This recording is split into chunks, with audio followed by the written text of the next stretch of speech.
by using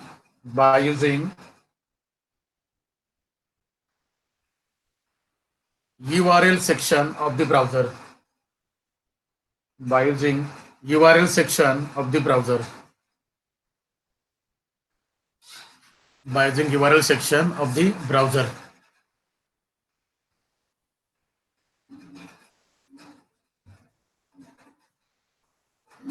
Full stop. URL stands for Uniform Resource Locator. URL stands for Uniform Resource Locator.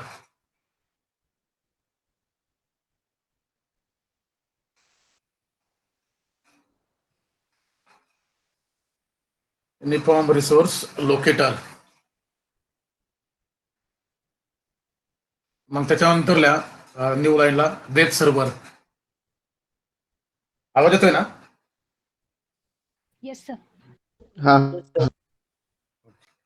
Web server. Web server is a machine. Web server is a machine on which different types of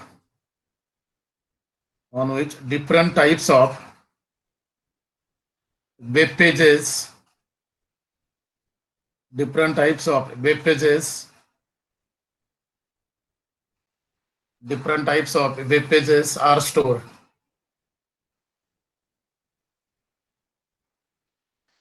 Different types of web pages are stored. Full stop, new line. Client sends the request. Client sends the request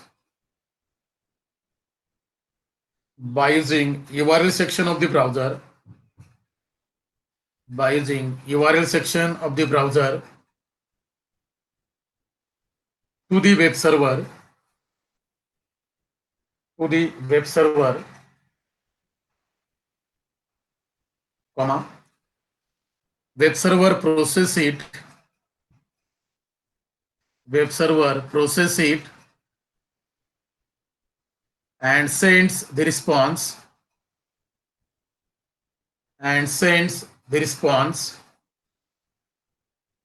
to the client and send the response to the client.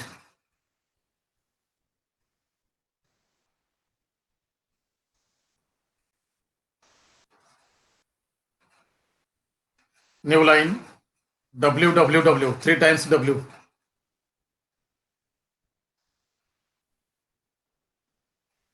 झाले का? Yes, sir. हो sir. Okay. Bracket मध्ये लिहा world wide web, that is it's full form.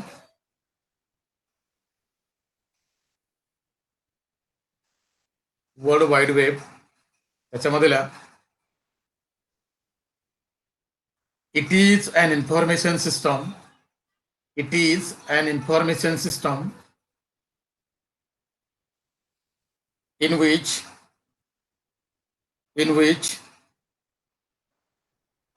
information system in which documents and web pages documents and web pages documents and web pages are stored. Documents and web pages are stored. Full stop. It is also called W3. It is also called W3.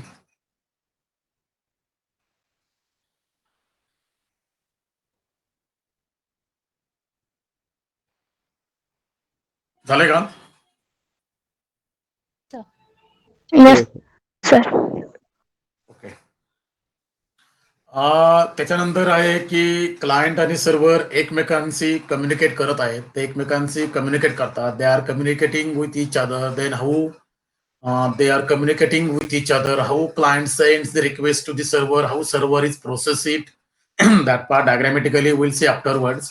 आता फक्त आपल्याला basic check करायचंय, learn करायचं, discuss करायचंय. तर याच्यामध्ये client आणि सर्व्हरला एकमेकांशी कम्युनिकेट करायचं आहे.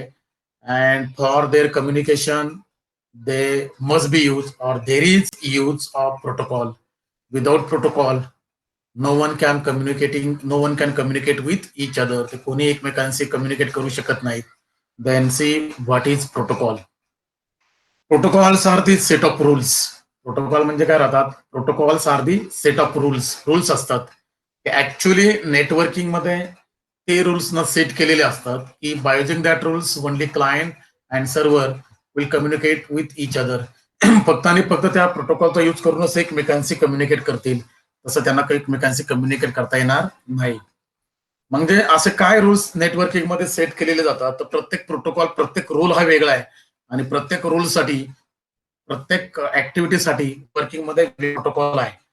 मग काय बघा, protocols are the set of rules and there are different types of protocols used in networking. In that first one is HTTP. आता HTTP तुम्हाला जरी म्हटलं तर HTTP बद्दल बोलायचं म्हणजे फार त्याच्यामध्ये जातं आणि जे काही आहे आता सध्या मार्केटमध्ये जे काही चालू आहे all that completely based on HTTP. Then see what is HTTP. त्याच्या आधी आपण हे दोन प्रोटोकॉल डिस्कस करू कारण हे छोटे छोटे आहेत. HTTP फार मोठा आहे. मग पहिल्यांदा बघा FTP. FTPचा फुल फॉर्म काय? What is FTP? File What is transfer FTP? protocol. File transfer protocol. File transfer protocol. It is used to transfer file from one location to the another location, from source to destination, from one machine to another machine. म्हणजे एका host पासून दुसऱ्या host कडे, एका source पासून destination कडे, एका machine कडून दुसऱ्या मशीन कडे ज्यावेळी तुम्हाला एखादी फाईल ट्रान्सफर करायची असेल अशा वेळी तुम्ही एक प्रोटोकॉल वापरता आणि त्या प्रोटोकॉलचं नाव आहे FTP, फाईल ट्रान्सफर प्रोटोकॉल. त्याच्यानंतर दुसरा आहे TCP IP. Actually TCP IP चा फुल फॉर्म काय? काय TCP IP चा फुल फॉर्म आणि Transfer control protocol. Transmission transfer protocol. Transmission control protocol आणि IP म्हणजे काय? Internet protocol. म्हणजे आता हा जो प्रोटोकॉल आहे ऍक्च्युली TCP IP जो कनेक्शन ओरिएंटेड प्रोटोकॉल, तो कनेक्शन ओरिएंटेड प्रोटोकॉल आहे आणि तो काय करतो, जर क्लायंट आणि सर्व्हरला एकमेकांशी जर कम्युनिकेट करायचे असतील तर पहिल्यांदा TCP IP काय करतो? TCP IP establish the connection between client and server. तो क्लायंट आणि सर्व्हरच्या मध्ये कनेक्शन सेट करतो आणि once connection has been establish then TCP IP carries the request of client to the server and response of server to the client. हे काम कोण करतो? TCP IP. हा कनेक्शन ओरिएंटेड आहे, तो तुम्हाला वायफाय मध्ये दिसणार नाही. It is available only in cable network. मग तो काय करतो की क्लायंटचे रिक्वेस्ट सर्व्हरकडे नेणं, सर्व्हरचा रिस्पॉन्स क्लायंटला देणं आणि पहिल्यांदा त्यांच्यामध्ये कम्युनिकेशन लिंक सेट करणं हे या TCP IP चं मेन काम राहतं. त्या TCP IP चा जो पोर्ट नंबर आहे त्याचा पोर्ट नंबर आहे AP80. तुम्ही आता बघा, कधीही आपण बॅम सर्व्हर तुम्ही इन्स्टॉल करा, अपाचे सर्व्हर इन्स्टॉल करा, कोणताही सर्व्हर तुम्ही इन्स्टॉल करायला गेला तरी त्या वेब सर्व्हरचा पोर्ट नंबर हा 80 असतो. कारण त्याच्यामध्ये पहिल्यांदा कोण असतो? TCP IP. कोणत्याही सर्व्हरशी जोपर्यंत आपण लिंक करत नाही, जोपर्यंत त्याच्यामध्ये कनेक्शन लिंक सेट होत नाही, टेबल सेट होत नाही, कनेक्शन सेट होत नाही, तोपर्यंत कोणताही क्लायंट कोणत्याही सर्व्हरशी कम्युनिकेट करू शकत नाही. त्यामुळे जेवढे काही वेब सर्व्हर आहेत त्या वेब सर्व्हरचा जो पोर्ट नंबर आहे तो पोर्ट नंबर काय आहे? 80. TCP IP is a transmission control protocol or internet protocol. It is a connection oriented protocol. Its port number is 80. Then how by using TCP IP client and server communicates with each other, and client and server can communicating with each other through TCP IP. First, what TCP IP actually does, it establishes the connection between client and server. After that, it carries the request of client to the server, and after processing that request of the client, it send the response of server to the client. म्हणजे क्लायंटची request सर्व्हरकडे नेणं, server त्याच्यावरती operation perform करेल, जो काही result मिळेल that result परत क्लायंटला back देणं, परत देणं, हे कोणाचं काम राहतं? TCP IPचं. आणि त्याचा पोर्ट नंबर काय आहे? 80. That is 80. Any problem? No, sir. No. Okay, very good. Then त्याच्यानंतरचा मेन प्रोटोकॉल आहे तो आहे आपला HTTP. आणि तुम्हाला आता याच्याबद्दल फार ऐकावं लागेल कारण हा पूर्ण चॅप्टर्स त्याच्यावरती आहे. HTTP stands for hypertext transfer protocol. आता काय बघा हा HTTP? Actually it is connectionless protocol. connectionless. Okay. But it acts as a connection oriented.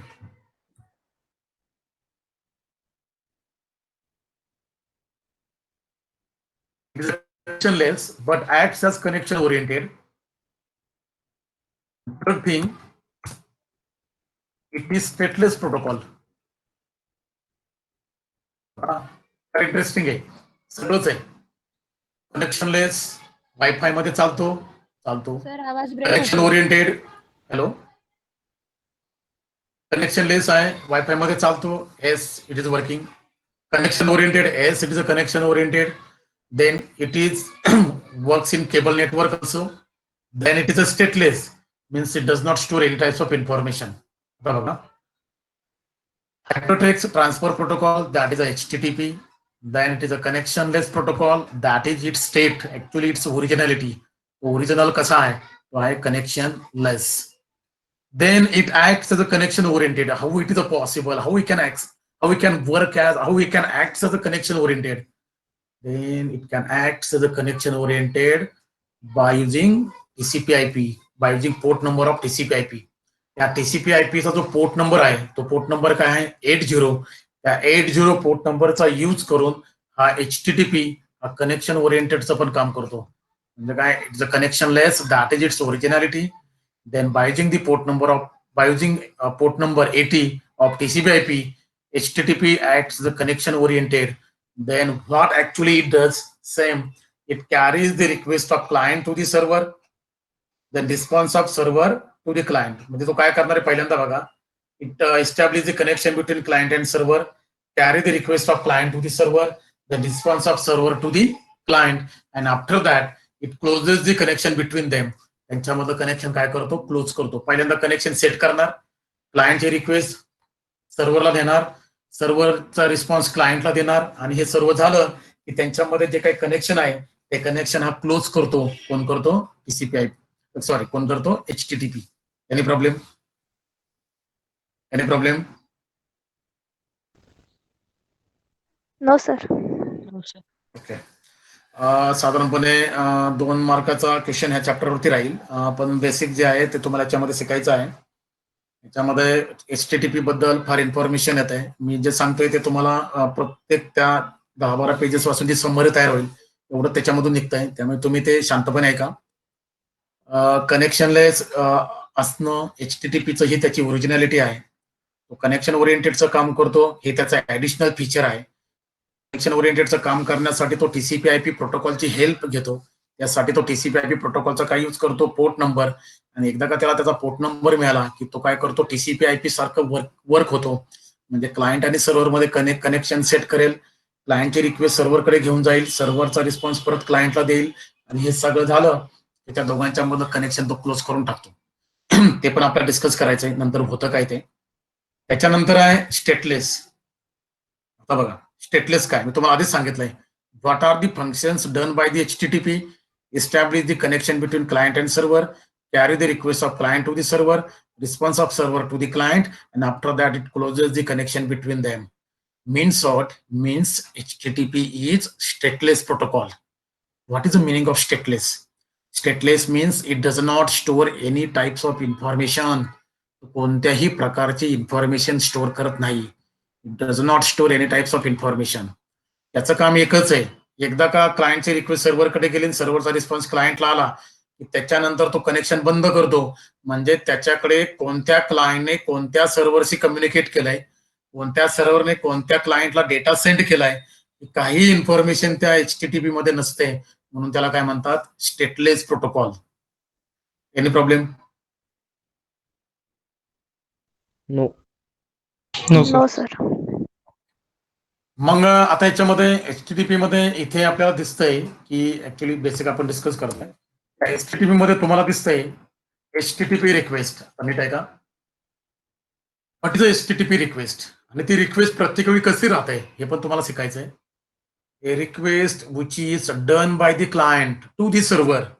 A request which is done by the client to the server by using HTTP protocol. ती request client सर्व्हरला करतोय, पण ती request send करण्यासाठी जर client HTTP म्हणजे HTTP प्रोटोकॉलचा use करत असेल तर अशा रिक्वेस्टला म्हणायचं HTTP रिक्वेस्ट. आणि सर्व्हर जर क्लायंटला रिस्पॉन्स त्याला सेंड करायचा आहे आणि रिस्पॉन्स सेंड करण्यासाठी if server uses HTTP then that response is called HTTP response. A request which is made by the client to the server by using HTTP, that request is called HTTP request. And similarly, a response which is sent by the server to the client by using HTTP, that response is called HTTP response. Any problem in HTTP request and HTTP response? No, sir. No. आता बघा, generally client सर्व्हरला request send करतो, क्लायंटला काहीतरी data त्याला send करायचा आहे आणि server त्याच्यावरती ऑपरेशन करेल आणि सर्व्हर त्याच्यावरती ऑपरेशन करून इन्फॉर्मेशन सेंड करेल. हे सर्व जे काही चालतं ते HTTP थ्रू चालतं. मग जी रिक्वेस्ट केली जाते त्याला HTTP रिक्वेस्ट म्हणतात, जो रिस्पॉन्स मिळतो त्याला HTTP रिस्पॉन्स म्हणतात. आणि त्यांच्यामधलं कम्युनिकेशन झालं की कनेक्शन क्लोज केलं जातं, कुठेच कोणत्याही प्रकारची इन्फॉर्मेशन स्टोअर केली जात नाही, म्हणून त्या HTTP ला म्हणतात स्टेटलेस प्रोटोकॉल. कारण त्याच्यामध्ये इन्फॉर्मेशन नाही म्हणून स्टेटलेस. मग आता याच्यामध्ये लोक विचारतात, जनरली लोक डिस्कस करतात की बाबा प्रत्येक वेळी जी काही HTTP ची रिक्वेस्ट आहे ती रिक्वेस्ट कशी कन्सिडर केली जाते. बघा, each and every HTTP request is considered as new request. तुम्हाला सांगायचंय, ते लोक म्हणतात जस्टिफाय करा. ठीक आहे, जस्टिफाय करा म्हणतात, तर जस्टिफाय पण करायचं आपण. काय सांगायचं त्यांना, each and every HTTP request is considered as new request. Why? Because HTTP is stateless protocol. तो stateless protocol आहे. It does not store any types of information. It only carries the request of client to the server, response of server to the client, and after that it closes the connection between them. And because of that, each and every HTTP request is considered as new request. कारण त्याच सर्व्हरला, त्याच क्लायंटला परत त्याच सर्व्हरशी communicate करायचंय. एकदा त्याने communicate केलं, HTTP ने कनेक्शन पण सेट केलं, क्लायंटची रिक्वेस्ट पण गेली, सर्व्हरचा रिस्पॉन्स पण मिळाला, सगळं झालं, पण HTTP ने काय केलं, शेवटी कनेक्शन क्लोज केलं. आणि कनेक्शन क्लोज केल्यानंतर सेकंड टाइमला त्याच क्लायंटला त्या सर्व्हरशी कम्युनिकेट करायचंय. पण त्यावेळी त्या रिक्वेस्टला कशी रिक्वेस्ट कन्सिडर करणार, न्यू रिक्वेस्ट, कारण त्याची डिटेल कुठेही स्टोअर केली जात नाही, कारण तो HTTP हा स्टेटलेस आहे. समजलं का? Yes, sir. हो sir. HTTP is stateless protocol, and because of that each and every HTTP request is considered as new request because HTTP does not store any types of information. सगळ्या request नवीन consider केले जातात. मग तुम्ही म्हणाल की हे पहिलं कसं व्हायचं, ऑनलाईन शॉपिंगचं एक्झाम्पल आहे बघा. ऑनलाईन शॉपिंग मध्ये काय व्हायचं की आपण एखादा प्रोडक्ट जर परचेस केला ना ऑनलाईन आणि तो जर प्रोडक्ट घेतला आणि आपल्याला दुसऱ्या पेजवरती जायचं असेल ना, तर लगेच ते HTTP काय करायचं, कनेक्शन क्लोज करायचं. म्हणजे एक प्रोडक्ट घ्यायचा की त्याचं एक बिल करावं लागायचं. आता कसं आहे मार्केटमध्ये, आता आपण काय करतो, एक प्रोडक्ट सिलेक्ट केला की तो कार्ट मध्ये ऍड करतो. कार्ट म्हणजे काय, तिथं सेशन आणि कुकी असते, म्हणजे तिथं टेम्पररी स्टोरेज एरिया तयार केलाय की ज्याच्यामध्ये ऍक्च्युअली ती इन्फॉर्मेशन स्टोअर होईल.